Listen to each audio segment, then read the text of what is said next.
They said the fate of Greece would be decided by kings. They were wrong. Before dawn at Salamis in 480 BCE, one of the sharpest minds in the Persian fleet belonged to a queen. Not a symbolic ruler, not a figurehead. A naval commander trusted with warships in the largest empire on earth. Her name was Artemisia of Caria. She ruled Halicarnassus, a coastal city in what is now southwestern Turkey. The region of Caria sat between Greek and Anatolian worlds, culturally mixed but politically loyal to the Persian Empire. When her husband died, Artemisia took power as regent for her young son. In a world dominated by male generals and warrior kings, she governed, and she commanded ships. Our main source for her story is Herodotus, the Greek historian who was born in her own city. Writing decades later, he recorded that Artemisia brought 5 ships to serve under the Persian king Xerxes I during his massive invasion of Greece. In 480 BCE, Xerxes launched one of the largest military campaigns the ancient world had ever seen. His empire stretched from India to Egypt. His goal was clear: crush the Greek city-states that had resisted Persian expansion. The Persian army advanced south after the famous stand at Thermopylae. Athens was evacuated and burned. The Greek alliance retreated to the narrow straits near the island of Salamis. There, the Athenian commander Themistocles devised a risky plan: lure the enormous Persian fleet into tight waters where numbers would become a weakness instead of an advantage. Before the battle, Xerxes asked his commanders for advice. Most urged immediate engagement. Artemisia did not. According to Herodotus, she warned the king that fighting in narrow straits would favor the Greeks. She argued that the Persian land army was already succeeding and that a naval clash was unnecessary. She questioned the reliability of some allied fleets and cautioned against risking everything at sea. She was the only commander to advise restraint. Xerxes chose battle anyway. What followed was chaos. The Persian fleet, vast and multinational, struggled to maneuver in confined waters.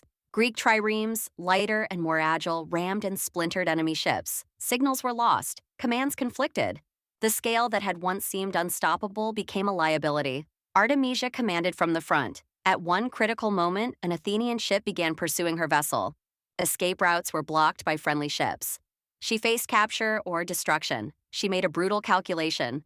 Artemisia rammed and sank a ship from Kalinda, an ally within the Persian fleet. The pursuing Athenians, seeing her attack what they assumed was an enemy, broke off the chase. They believed she had switched sides or was fighting for the Greeks. From the shore, Xerxes watched the battle from a throne overlooking the straits. He reportedly believed Artemisia had destroyed a Greek ship.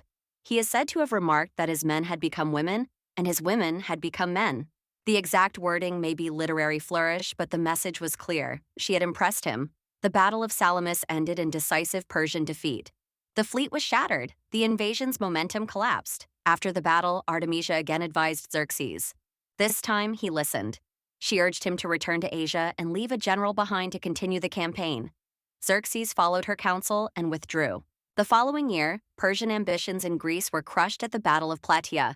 Artemisia had predicted the disaster before it happened. She had maneuvered decisively under pressure. And she had influenced imperial strategy at the highest level. Yet her name faded. Greek historians remembered her as an extraordinary exception, a woman who behaved like a man in war. Later generations often reduced her to an anecdote. Over time, stories blurred with those of another ruler named Artemisia, famous for building the mausoleum at Halicarnassus. The naval commander became a footnote. No surviving Persian records glorify her deeds. No grand monument preserves her voice.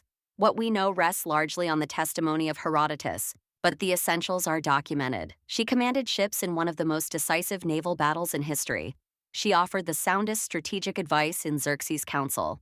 She survived a catastrophe that reshaped the ancient world.